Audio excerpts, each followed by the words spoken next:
Бердібек Соқпаев 1924 жылы 15 қазанда Алматы облысының Нарынқол ауылында туған.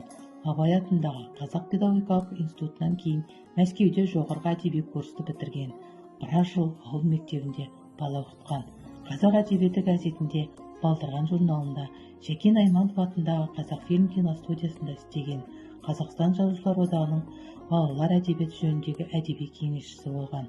Шығармашылық жолын өлеңнен бастап 1950 жылы Бұлақ атты жыр жинағын шығарған. Кейін балалар мен жасөспірімдерге арналған 20-дан астам әңгіме, повесть, роман кітаптарын ұсынды.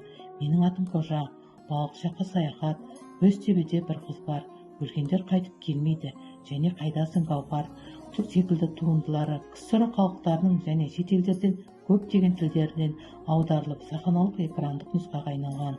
1967 жылы балалар мен жасөспірімдерге арналған фильмдердің Кан қаласында, Францияда өткен халықаралық фестивалінде Менің атым Қожа фильмі Бердібек Соқпаевтың сценарийі арнаулы жүлдеге ие болды.